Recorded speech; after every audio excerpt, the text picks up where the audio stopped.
দেখো এই ক্লাসটা রেকর্ড করছি। আচ্ছা, এই যে আমরা যে একটা ফোল্ডার তৈরি করলাম, এই ফোল্ডারটাকে আমরা ভিজুয়াল স্টুডিওতে ওপেন করব। তো ওপেন করার বিভিন্ন পদ্ধতি আছে, যেমন আমরা এই যে এই ফোল্ডারের ভিতরে ডাবল ক্লিক করলে কি আমরা এখন এই ফোল্ডারের ভিতরে আসছি না, ফোল্ডার এই উপরে আমাদের পাথটা বলছে কি দিস পিসি এর ভিতরে ডি ড্রাইভের ভিতরে ওয়েব ক্লাস বলে একটা ফোল্ডার আছে, তার ভিতরে আমাদের ক্লাস 1 আছে। আমরা এই ফোল্ডারের ভিতরে আছি। এখন আমরা এখানে কার্সার রাখবো, ঠিক আছে। কার্সার রাখার পর এখানে লিখবো সিএমডি, মানে কি কমান্ড প্রম্পট, ঠিক আছে। সিএমডি লিখলে আমরা এই যে কমান্ড প্রম্পট এটা ওপেন করতে পারবো। এখানে লিখবো কোড, হ্যাঁ দিয়ে এন্টার করতে হবে কিবোর্ড থেকে।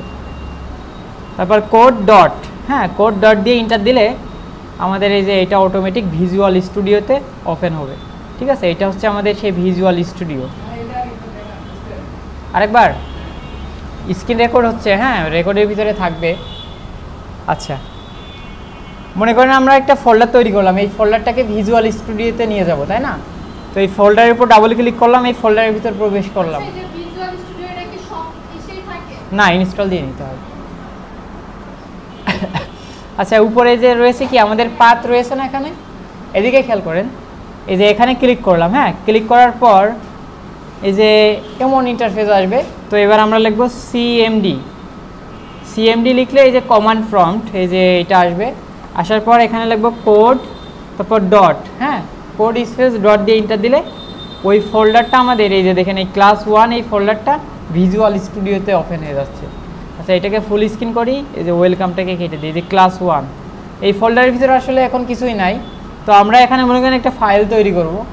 ফাইল তৈরি করার জন্য এই যে এই ফোল্ডারের যে পাশে দেখছেন একটা আইকন আছে নিউ ফাইল, এখানে ক্লিক করব। ক্লিক করার পর এটার নাম দেব ইন্ডেক্স ডট এইচটিএমএল, ঠিক আছে। এটা এইচটিএমএল এর ফাইল হবে। এই যে এইটা এইচটিএমএল এর ফাইল, দেখেন এই যে আমাদের এখানে একটা এইচটিএমএল এর ফাইল চলে আসবে, তাই না। তো এবার আমরা ইন্ডেক্স ডট এইচটিএমএল এর উপর ডাবল ক্লিক করব, তাহলে কি এটা আমাদের ব্রাউজারে ওপেন হয়ে যাবে। এটা হলো আমরা আউটপুট দেখব এখানে, আর এখানে আমরা কোড করব, ঠিক আছে।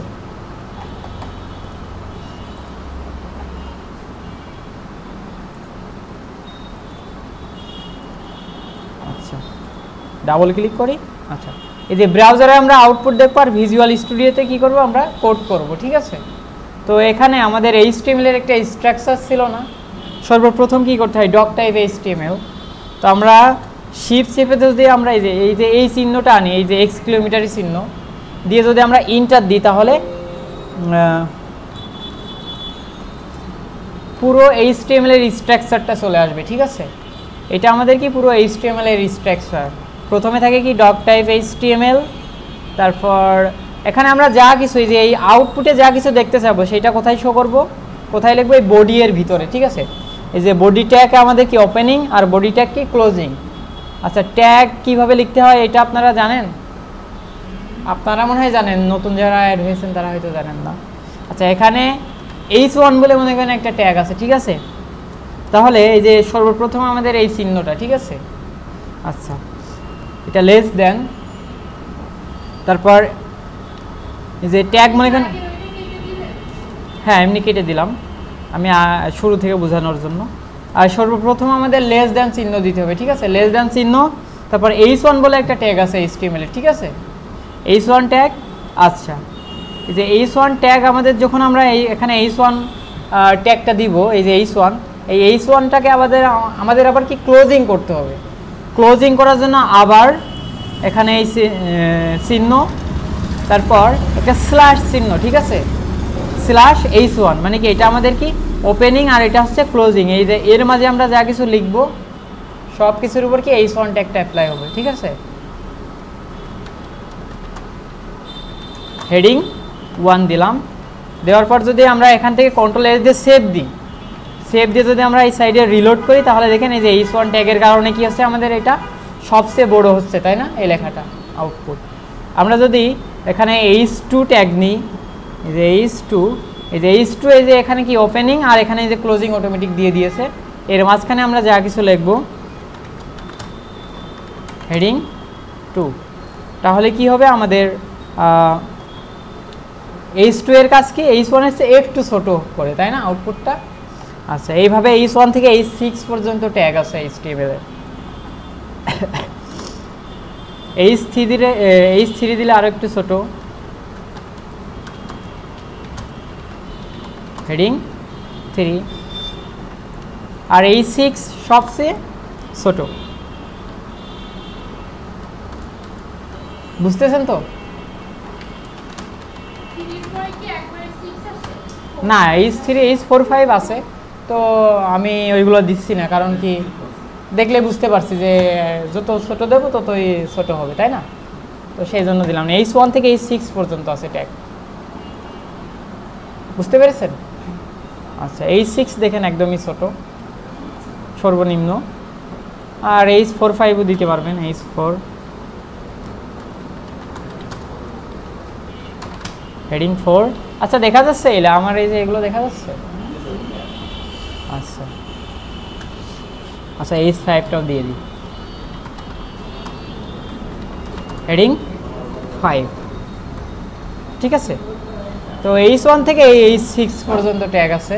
আচ্ছা, আর কোনো প্যারাগ্রাফ লিখতে হলে সেটা থাকবে হচ্ছে পি ট্যাগের ভিতরে, ঠিক আছে? P tag.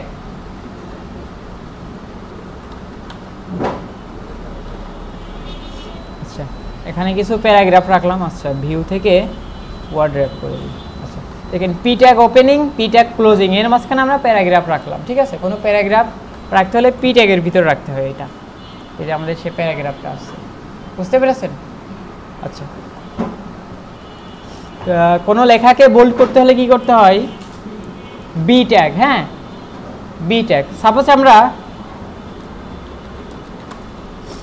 বোল্ড লিখলাম, দেখছেন এই যে লেখাটা মোটা হয়ে যাচ্ছে না? কারণ কি এটা বি ট্যাগের ভিতরে আছে। আচ্ছা, সাপোজ আমরা এই যে এই লেখাটাকে মোটা করব, ঠিক আছে? আমরা আউটপুটে চাচ্ছি এই যে এই লেখাটাকে একটু মোটা আকারে দেখা যাক, তাহলে কি করতে হবে? আমাদের এটাকে বি ট্যাগের ভিতরে রাখতে হবে না? বি ট্যাগের ভিতরে। আচ্ছা, তাহলে আমরা এখানে বি ট্যাগ, সরি, এখানে এই যে এই লেখাটাকে আমরা যদি বি ট্যাগের ভিতরে রেখে দিই, এই যে বি ট্যাগ এখানে কি ওপেনিং আর এখানে হলো ক্লোজিং, এর মাঝে কি আমরা এই বি ট্যাগের ভিতরে রেখে দিলাম এই লেখাটা, তাহলে আমাদের আউটপুটে কি এই লেখাটা মোটা দেখাবে, তাই না? হ্যাঁ, রিলোড করতে হবে, অবশ্যই রিলোড করতে হবে এই জায়গাতে। লাইভ সার্ভার, হ্যাঁ লাইভ সার্ভার দিয়ে, হ্যাঁ লাইভ সার্ভার দিয়ে করা যায়, কিন্তু শেখানোর ক্ষেত্রে আমি লাইভ সার্ভারটা ব্যবহার করি না, কারণ লাইভ সার্ভার ব্যবহার করলে আপনারা এখান থেকে অটোমেটিক সেন্সটা বুঝতে পারেন না। মানে আমি এখান থেকে সেন্স করে সেভ করে এই জায়গায় আস্তে আস্তে সেন্সটা অটোমেটিক আউটপুটটা দেখায়, কিন্তু এখানে রিলোড করলে কি হয়, আগে কেমন ছিল, রিলোড করার পর কেমন হলো এটা দেখতে পারেন, এটা আপনাদের বুঝতে সুবিধা হবে। বুঝতে পেরেছেন? আচ্ছা, তো মনে করেন আমি এই লেখাটাকে ইতালিক করব। ইতালিক করার জন্য কি, যে সাপোজ এই লেখাটাকে ইতালিক করব, তাহলে কি এটাকে আই ট্যাগের ভিতরে রেখে দিতে হবে আমাদের। আই ইন্টার, এই যে আই ওপেনিং ক্লোজিং, যে আই এর মাঝখানে আমরা এটাকে রেখে দিলাম, তাহলে কি এটা এই যে দেখছেন এই লেখাটা ইতালিক হয়ে গেল, একটু বাঁকানো হয়ে গেল, ওই সেইটা এই যে এটা, তাই না? বুঝতে পারছেন? তাহলে কি বোল্ড, ইতালিক, আন্ডারলাইন এগুলো সম্পর্কে তো জানেন, তাই না? আচ্ছা, আন্ডারলাইনের জন্য ইউ ট্যাগ, এই যে U tag opening, U tag closing, এর মাঝখানে আমরা রেখে দিই, তাহলে এটা আন্ডারলাইন হয়ে যাবে। ঠিক আছে? হয়নি? এখানে সেভ হয়নি, কন্ট্রোল এস দিয়ে প্রত্যেকবার আউটপুট দেখার আগে অবশ্যই সেভ রাখতে হবে। এই যে দেখেন এখানে এটা নিচে দিয়ে আন্ডারলাইন চলে আসবে। আচ্ছা, তাহলে আমাদের HTML লেখার জন্য একটা স্ট্রাকচার আছে। হ্যাঁ, HTML এর একটা স্ট্রাকচার আছে, সেইটা হচ্ছে সর্বপ্রথম থাকে কি ডক টাইপ HTML। ঠিক আছে, ডক টাইপ মানে কি ডকুমেন্ট টাইপ। ঠিক আছে, এই ডকুমেন্টটার টাইপ হচ্ছে কি HTML। আচ্ছা, তারপর থাকে কি দুইটা অংশ, একটা থাকে কি হেড আর একটা থাকে কি বডি, তাই না? আচ্ছা, আর পুরো দেখেন এটা HTML ট্যাগের ভিতরে আছে। তো বডি এর ভিতরে আমরা এখানে যা কিছু শো করাইতে চাই সব কিছু কি আমরা বডি এর ভিতরে লিখবো, ঠিক আছে। যেমন আমরা একটা h1 রাখলাম, দিস ইজ হেডিং 1 দিয়ে সেভ দিলাম। আউটপুটে দেখেন আমাদের এই যে হেডিং 1টা শো করছে, তাই না? আমরা যা কিছু রাখবো সবকে এই বডি এর ভিতরে রাখবো, বুঝতে পেরেছেন? হ্যাঁ, এটা এই যে এরকম করে মিনিমাইজ ম্যাক্সিমাইজ করে, তো সেক্ষেত্রে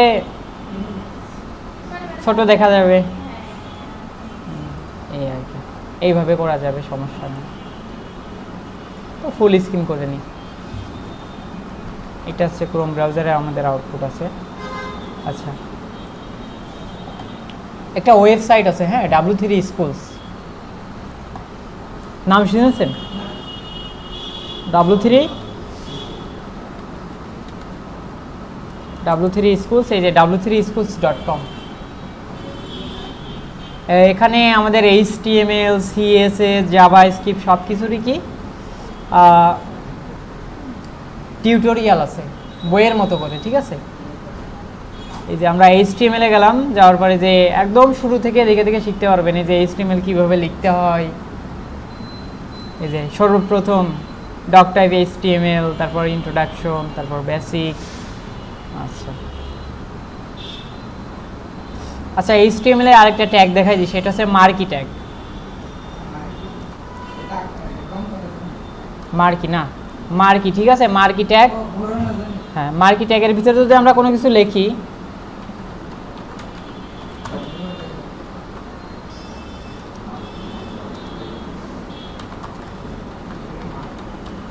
মাল্টিমিডিয়া ট্রেনিং একাডেমি লিখলাম মার্কি ট্যাগের ভিতরে, তো এখানে আউটপুটটা কি হবে? এই যে এই লেখাটা এইভাবে বিভিন্ন ওয়েবসাইটে দেখবেন যে এমন থাকে যে নিচে দিয়ে হেডলাইন মতো, যে আমাদের সার্ভারের কাজ চলছে, কিছুক্ষণ পরে আবার চেষ্টা করুন, এরকম থাকে।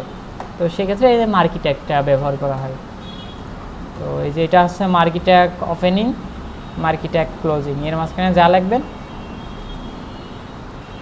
এটাকে যদি একটু বড় করে দেখতে চান তাহলে কি আমাদের এটাকে h1 এর ভিতরে রাখলে এটা বড় হয়ে যাবে না? তো সেক্ষেত্রে কি করব, আমরা এটাকে আবার h1 ট্যাগের ভিতরে রেখে দেব। যেখানে h1 এর ভিতরে রেখে দিলাম। এবার যদি আমরা রিলোড করি, h1 এর কারণে কি হচ্ছে, লেখাটা বড় হয়ে যাচ্ছে। আচ্ছা, তাহলে CSS ব্যবহার করতে হবে।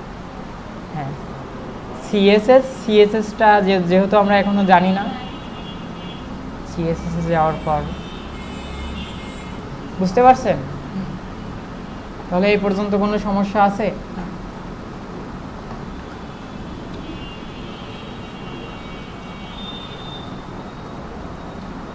আচ্ছা,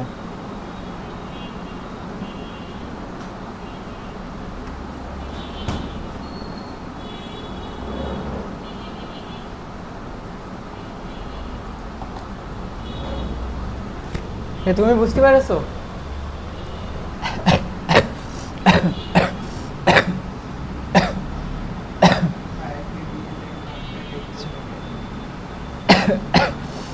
আচ্ছা, আর কিছু ট্যাগ আছে, UL, LI। আচ্ছা, টেবিল বলে একটা ট্যাগ আছে, টেবিল, TABLE, টেবিল ট্যাগ। হ্যাঁ, টেবিল ট্যাগের ভিতরে থাকে কি টেবিল রো, TR। হ্যাঁ, TR এর ভিতরে থাকে TD, মানে টেবিল ডাটা। টেবিল ডাটা মনে করো রয়েছে নেম, আর একটা TD, রোল, ঠিক আছে। আমাদের একটা TR মানে কি একটা টেবিলের রো নিলাম, সেটার ভিতরে থাকবে কি একটা থাকবে নেম আর একটা থাকবে রোল। তো আমরা আরেকটা TR নেব, TR টেবিল রো, এর ভিতরে TD। প্রথমে নেম থাকবে মোস্তাফিজ,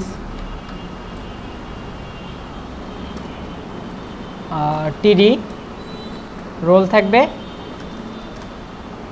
12। এবার যদি আমরা রিলোড করি, এই যে আমাদের প্রথমটা কি, প্রথম TR এর ভিতরে দুইটা TD ছিল, সেটা হচ্ছে কি একটা নেম আর একটা রোল, আর নিচে রয়েছে কি মোস্তাফিজ 12, তাই না? আচ্ছা, এই টেবিলে যদি আমরা একটা বর্ডার দিতে চাই, তাহলে এখানে একটা অ্যাট্রিবিউট ব্যবহার করতে পারি, ঠিক আছে, অ্যাট্রিবিউট BORDER বর্ডার, ঠিক আছে। অ্যাট্রিবিউট লেখার নিয়মটা কি? অ্যাট্রিবিউটটা লেখার নিয়ম হচ্ছে আপনার সর্বপ্রথম অ্যাট্রিবিউটের নাম লিখতে হবে। তো আমাদের অ্যাট্রিবিউটের নাম হচ্ছে কি বর্ডার, তাই না? তারপর সমান চিহ্ন দিতে হবে, দিয়ে এই যে এখানে ডাবল কোটেশন অথবা সিঙ্গেল কোটেশন যেটাই রাখেন না কেন রাখতে হবে। এখানে সিঙ্গেল কোটেশন রাখলেও হয়, সিঙ্গেল কোটেশন রাখলে সিঙ্গেল কোটেশন দিয়ে শুরু করতে হয়, সিঙ্গেল কোটেশন দিয়ে শেষ করতে হয়। এর ভিতর যদি আমরা লিখে দিই 1 পিক্সেল, তাহলে কি এই বর্ডারটা, টেবিলের বর্ডারটা 1 পিক্সেল হয়ে যাবে, ঠিক আছে? বুঝতে পারছেন? আচ্ছা, তো টেবিল ট্যাগ কীভাবে রাখতে হয়? যে পুরো একটা টেবিল ট্যাগ দিতে হয়, তার ভিতরে টেবিল রো নিতে হয়, টেবিল রো এর ভিতরে টেবিল ডাটা নিতে হয়। টেবিল ডাটা, TD মানে কি টেবিল ডাটা, ঠিক আছে? আচ্ছা, তো সাপোজ আমি এখানে আরেকটা TD নিলাম, ডিস্ট্রিক্ট, তাহলে কি হবে? এখানে আমাদের ডিস্ট্রিক্ট বলে আরেকটা ডাটা চলে আসলো TD। আর এখানে আমরা কি করব? TD এর ভিতরে ঝিনাইদহ লিখে দিলাম, তাহলে এখানে আমাদের ঝিনাইদহ লেখাটা চলে আসবে, ঠিক আছে? এটা হচ্ছে টেবিল ট্যাগ।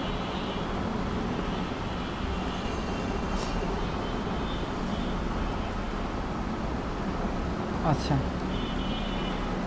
আর হচ্ছে ULLI। UL মানে কি? Unorder list. আর LI মানে কি?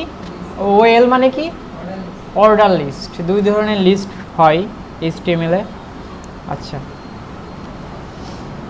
স্প্যান ট্যাগ দেখাইছি না? আচ্ছা আচ্ছা, আমি একটা প্রশ্ন করে দিন, গতদিনকে দেখি কেমন পারেন। P ট্যাগ,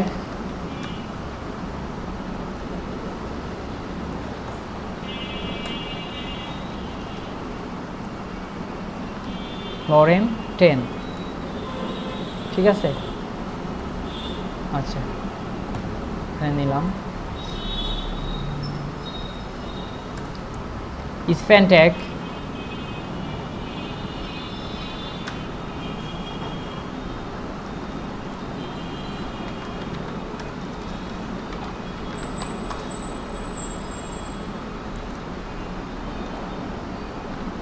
দুইটা স্প্যান ট্যাগ রাখলাম, দুইটা P ট্যাগ রাখলাম, ঠিক আছে? প্যারাগ্রাফ ট্যাগ,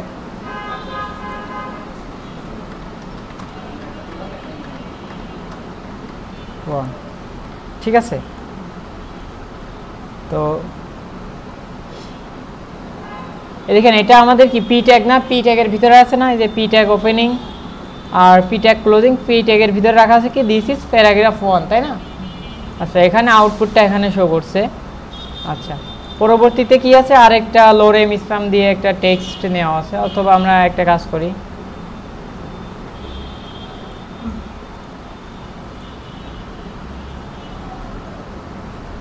প্যারাগ্রাফ 2, ঠিক আছে? এইটাই দিলাম। আচ্ছা,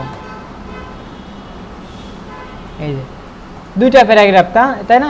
এটা আমাদের কি P ট্যাগ, প্রথম P ট্যাগের ভিতরে এটা আছে, দ্বিতীয় P ট্যাগের ভিতরে এইটা আছে, আর এখানে আমাদের দুইটা স্প্যান ট্যাগ আছে, দেখছেন? এই যে span tag, this is span 1, this is span 2। এখানে কোনো পার্থক্য পেয়েছেন আপনারা? হ্যাঁ, P ট্যাগের ডিসপ্লে ব্লক, যার কারণে কি এই P ট্যাগটা পুরো জায়গা জুড়ে আছে, ঠিক আছে? পুরো জায়গা জুড়ে আছে P ট্যাগ, মানে এখানে কি P ট্যাগের বৈশিষ্ট্য কি এর ডিসপ্লে ব্লক থাকে। আর যাদের ডিসপ্লে ব্লক থাকে তারা কি এখানে লেখা ধরে ধরুক না ধরে না ধরুক, পুরো জায়গা লাগে লাগুক না লাগে না লাগুক, পুরো জায়গাটাই সে তার জন্য নিয়ে নেয়, ঠিক আছে? বুঝতে পেরেছেন? এই যে এখানেও সেম। আর যেগুলো ডিসপ্লে ইনলাইন থাকে সেগুলো কি হয়, তার যতটুকু জায়গা লাগবে ঠিক ততটুকু জায়গায় সে নিবে। বুঝতে পেরেছেন? আচ্ছা, তাহলে এইগুলো নিয়ে কোনো সমস্যা আছে? আচ্ছা, B ট্যাগ কি বলেন তো? ডিসপ্লে ব্লক নাকি inline? B tag display block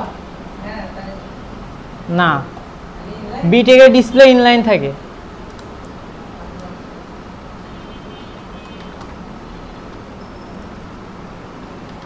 bold, এই যে বিটেকের ভিতরে এটা রাখলাম, দেখবা যে এর পাশে চলে আসবে, কারণ কি এইগুলোর ডিসপ্লেও ইনলাইন থাকে, আবার বিটেকের ডিসপ্লেও ইনলাইন, সেই জন্যই যে দিস ইজ বোল্ড। বিটেকটা ডিসপ্লে সবসময় ইনলাইন থাকে, ঠিক আছে, সেই জন্য কি পাশাপাশি চলে আসে। তারপর আই ট্যাগটা বলেন তো, দিস, এটাও ডিসপ্লে ইনলাইন থাকে, ঠিক আছে। আবার ইউ ট্যাগ,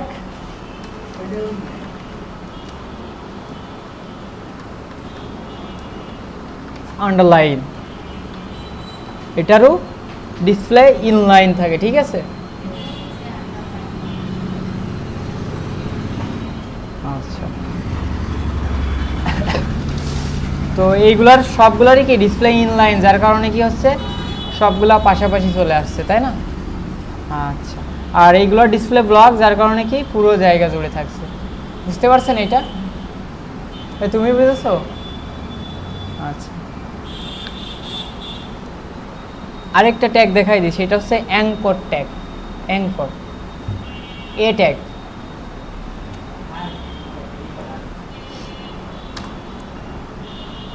এ ট্যাগ।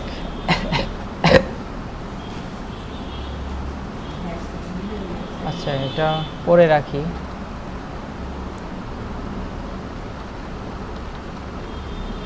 আচ্ছা, এই যে এ ট্যাগের ভিতরে আমরা কি ফেসবুক রাখলাম, তাই না, ফেসবুক লিখে রাখলাম, তাই না। তো ফেসবুকটা কি হবে, এখানে এ ট্যাগের কাজটা কি, এ ট্যাগের পুরোপুরি মানে এ ট্যাগের যে কাজটা সেটা হচ্ছে কি একটা জায়গা থেকে আরেকটা জায়গাকে হাইপার লিঙ্ক করা, ঠিক আছে, কোনো কিছুর সাথে হাইপার লিঙ্ক করা। হাইপার লিঙ্ক বুঝেন, একটা ওয়েবসাইটের সাথে এটাকে সংযুক্ত করা কিংবা কোনো কিছুর সাথে সংযুক্ত করা লিঙ্কের মাধ্যমে। তো আমরা এখানে দিলাম এ ট্যাগ। এ ট্যাগের ভিতরে আবার এইচরেফ বলে একটা অ্যাট্রিবিউট থাকে, এইচরেফ, এইচআরইএফ, এইচরেফ, ঠিক আছে, এইচরেফ অ্যাট্রিবিউট। আর এই যে এই অ্যাট্রিবিউটের এই যে ডাবল কোটেশনের ভিতরে যেটা, সেটাকে বলা হয় অ্যাট্রিবিউটের ভ্যালু, ঠিক আছে। এই অ্যাট্রিবিউটের ভ্যালু হিসেবে আমরা যেই জায়গার লিঙ্ক দিয়ে দেবো সেইখানে নিয়ে চলে যাবে এখানে ক্লিক করলে। আমরা যদি এই ওয়েবসাইটের লিঙ্কটা কপি করি, হ্যাঁ, এই লিঙ্কটা কপি করে নিয়ে এসে যদি আমরা এই এইচরেফের ভিতর দিয়ে দিই, তাহলে আমরা যদি এর উপরে ক্লিক করি তাহলে আমাদের ওই ওয়েবসাইটে নিয়ে চলে যাবে, ঠিক আছে। বুঝতে পেরেছেন? আচ্ছা, হ্যাঁ,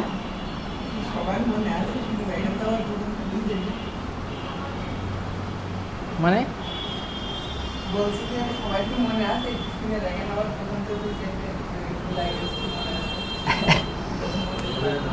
প্র্যাকটিস করলেই মনে থাকবে না, প্র্যাকটিস না করলেই শুধু এরকম দেখে গেলে জীবনেও মনে থাকবে।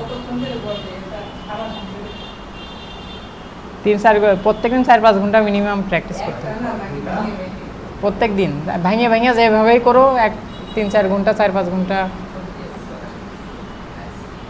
আচ্ছা, তো আমরা এখন কি করলাম, এই যে এখানে এইটার লিঙ্ক দিয়ে দিলাম, তাই না। তো আমরা যদি ফেসবুকের লিঙ্ক দিই তাহলে কি করতে হবে, ফেসবুকের লিঙ্কটাকে কপি করে নিয়ে এসে আমরা এই এইচরেফের ভিতরে যদি আমরা ফেসবুকের লিঙ্ক দিয়ে দিই তাহলে আমাদের ফেসবুকে নিয়ে চলে যাবে। এবার দেখো এখানে ক্লিক করলে ফেসবুকে নিয়ে চলে যাবে, মানে এইচরেফের ভিতরে আমরা যেটার লিঙ্ক দেবো সেইখানে নিয়ে চলে যাবে। আচ্ছা, এখানে আরেকটা অ্যাট্রিবিউট ব্যবহার করা যায়, সেটা হচ্ছে টার্গেট, TRGET, টার্গেট। টার্গেট যদি আমরা ব্ল্যাঙ্ক দিই, BLANK, ব্ল্যাঙ্ক, তাহলে আমরা যে এখানে ক্লিক করলে যে এই পেজেই ফেসবুকে নিয়ে চলে আসছে না, এইটা আর নেবে না। এখন যদি আমরা এখানে ক্লিক করি তাহলে নতুন একটা ট্যাবে ফেসবুক ওপেন হবে, ঠিক আছে। আমাদের এখানে এটা থেকে যাবে, এখানে ক্লিক করলে নতুন একটা ট্যাব ওপেন হবে। বুঝতে পেরেছেন? এটা হচ্ছে টার্গেট।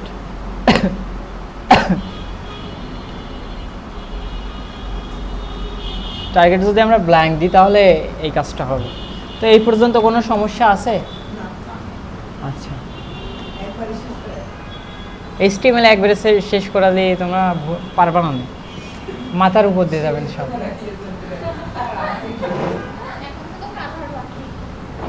কালারটা আমরা CSS দিয়ে পাবো। আচ্ছা আর আরো কিছু ট্যাগ দেখাই।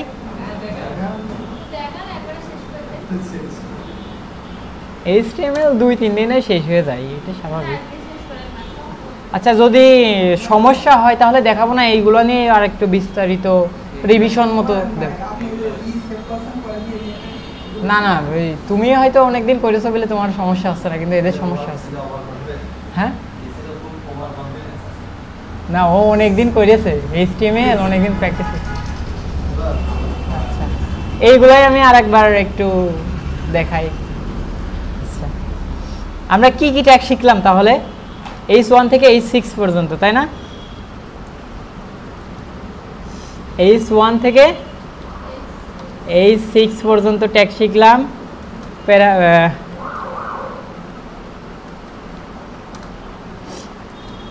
P ট্যাগ শিখলাম, আন্ডারলাইন, ইটালিক, বোল্ড শিখলাম, B tag, span tag, A tag, হ্যাঁ marquee, marquee, table, TA table, table, TR, TD, ঠিক আছে। অর্ডার লিস্ট ULOL মনে হয় শিখাইনি এখন। আচ্ছা থাক, ওইটা আরেকদিন দেখাই দিবা না, ওইটা দিয়ে HTML এর এখনো অনেক কাজ আছে। আচ্ছা এইগুলোর ভিতরে আমি এখন জিজ্ঞেস করে দেখি, H1 থেকে H6 পর্যন্ত ট্যাগ কি ডিসপ্লে ব্লক নাকি ইনলাইন?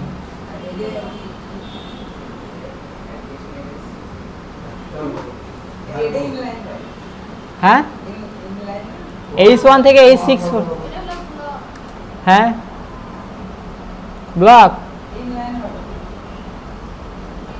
আচ্ছা একটা জিনিস দেখো, এদিকে খেয়াল করো, H1 this is heading 1। আচ্ছা আর একটা H1 দি,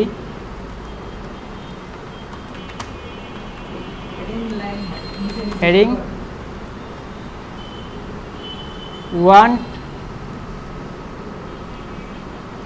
এমনি দুইটা ট্যাগ রাখলাম, ঠিক আছে। আচ্ছা দিস ইজ হেডিং 1 আর দিস ইজ হেডিং, এই দুইটা ট্যাগ রাখলাম। আমরা আউটপুটটা দেখি, দুইটা কি দুই লাইনে না, নতুন নতুন লাইনে অ্যাড হচ্ছে না। তার মানে কি যে ট্যাগের যে ট্যাগগুলো কি মানে সম্পূর্ণ জায়গা দখল করে রাখে সেগুলো কি ডিসপ্লে ব্লক। তো কি H1 কি ডিসপ্লে ব্লক না? H1 অবশ্যই ডিসপ্লে ব্লক। তারপর P ট্যাগটা কি? আচ্ছা এটাকে আমরা P এর ভিতরে রেখে দিলাম। প্যারাগ্রাফ ট্যাগ, এটা কি ডিসপ্লে ব্লক নাকি ইনলাইন?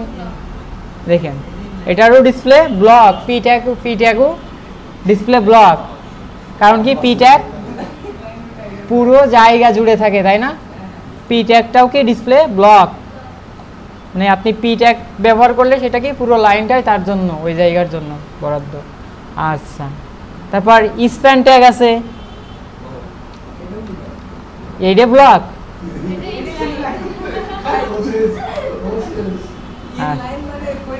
ইনলাইন মানে কি যেগুলো পাশাপাশি বসে পুরো জায়গা দখল করে না, সেগুলো হচ্ছে ইনলাইন। তুমি ইনলাইন বলতে বুঝতেছো যে লাইন মানে আর পুরো লাইন জুড়ে থাকে এই না। ইনলাইন মানে যেগুলো কি পাশাপাশি বসে ডিসপ্লে ইনলাইন থাকে সেগুলো হচ্ছে ইনলাইন। আর ব্লক মানে কি হ্যাঁ পুরো জায়গা দখল করে, এই পুরো জায়গা। আচ্ছা তোমার মনে রাখার জন্য ওইভাবে পড়লে তো হবে না, যেটা নিয়ম সেইভাবে মুখস্থ করতে হবে। আচ্ছা তুমি মনে রাখো। তাহলে কি ডিসপ্লে ইনলাইন থাকে কি স্প্যান ট্যাগ, এ ট্যাগের কি থাকে ডিসপ্লে ইনলাইন থাকে, তাই না? তারপর আন্ডারলাইন, ইটালিক, বোল্ড এইগুলো ডিসপ্লে কি থাকে? অবশ্যই ইনলাইন থাকে। কারণ কি এইগুলো সাধারণত লেখার প্যারাগ্রাফের মাঝখানে কোনো কিছু বোল্ড হয়, বোল্ড করা হয়, ইটালিক করা হয়, তো এইগুলো ডিসপ্লে ইনলাইন থাকে। বুঝতে পেরেছেন? তো এইগুলো নিয়ে কোনো সমস্যা আছে? আচ্ছা,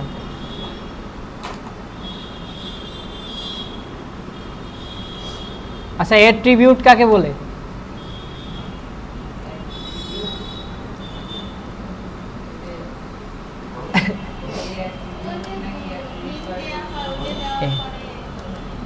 আচ্ছা এখানে অ্যাট্রিবিউট কোনটা বলেন তো? এইচরেফটা কি একটা অ্যাট্রিবিউট, তাই না? আর এই যে ডাবল কোটেশনের ভিতরে কি অ্যাট্রিবিউটের একটা ভ্যালু দিতে হবে, যেটা দিবেন সেটা সেখানে নিয়ে যাবে। ঠিক আছে, এর ভিতরে কোনো ওয়ার্ড লিখলে এইটাই হচ্ছে অ্যাট্রিবিউট। এই অ্যাট্রিবিউটটা খুবই গুরুত্বপূর্ণ HTML এ।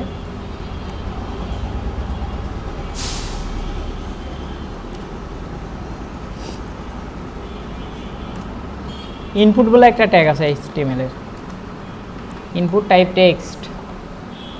এই যে এখানে একটা লেখার জায়গা দিয়ে যায়, হ্যাঁ, ইনপুট ট্যাগ দিলে। যেমন এই যে ফেসবুকে ইনপুট ট্যাগ আছে, দেখেন এই যে এখানে মোবাইল নাম্বার আর পাসওয়ার্ড দিয়ে লগ ইন করার একটা জায়গা দিয়ে দিচ্ছে, তাই না? এটা হচ্ছে ইনপুট ট্যাগ। এই যে আচ্ছা, এই যে এখানে লিখলে আবার পাসওয়ার্ড আসছে না, কিন্তু আমরা এখানে যা লিখছি তা কি হচ্ছে, এমনি নর্মালি টেক্সট আকারে আসছে, তাই না? তো ইনপুটের যদি টাইপ বলে একটা অ্যাট্রিবিউট আছে, এটা যদি আমরা এখানে দিয়ে দিই পাসওয়ার্ড এই অ্যাট্রিবিউটের ভ্যালু, তাহলে এখানে যাই লিখবেন পাসওয়ার্ড। ঠিক আছে, যে এই পাসওয়ার্ড, এই যে এটা টাইপ পাসওয়ার্ড। তো এটা আমরা আবার দেখতে পারবো ইন্সপেক্ট এলিমেন্ট করে।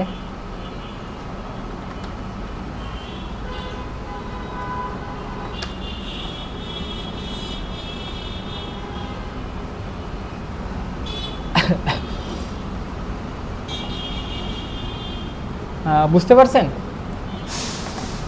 ইনপুট ট্যাগটা নিয়ে আরও বিস্তারিত আলোচনা করতে হবে। ইনপুট ট্যাগটা খুবই গুরুত্বপূর্ণ, যেটা অনেক জায়গায় লাগে। ফর্ম,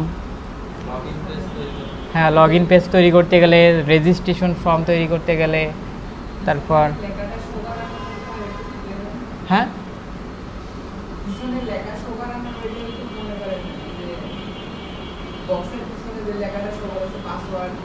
ইনপুট টাইপ টেক্সট নাকি পাসওয়ার্ড, এই যে এখানে লিখলে এখন নর্মালি এই যে পাসওয়ার্ড হচ্ছে, তাই না? ও প্লেস হোল্ডার, মানে এর ভিতরে জলছাপের মতো একটা অপশন থাকে যে টাইপ, সেটা হচ্ছে প্লেস হোল্ডার বলে একটা অ্যাট্রিবিউট আছে। এর ভিতরে আমরা যদি লিখি inter your email, inter your password, তাহলে কি হবে, এখানে এই যে ইন্টারিয়র পাসওয়ার্ড জলছাপের মতো আসবে, এখানে পাসওয়ার্ড লিখলে এটা চলে যাবে। বুঝতে পেরেছেন? সেটা হচ্ছে প্লেস হোল্ডার অ্যাট্রিবিউট। ঠিক আছে, আর এটা সেই অ্যাট্রিবিউটের ভ্যালু। তারপর টাইপ, এটা এখানে অ্যাট্রিবিউট কয়টা আছে বলেন তো এই ইনপুট ট্যাগে? দুটো আছে, তাই না? একটা হচ্ছে প্লেস হোল্ডার অ্যাট্রিবিউট আর একটা হচ্ছে টাইপ অ্যাট্রিবিউট। বুঝতে পেরেছেন?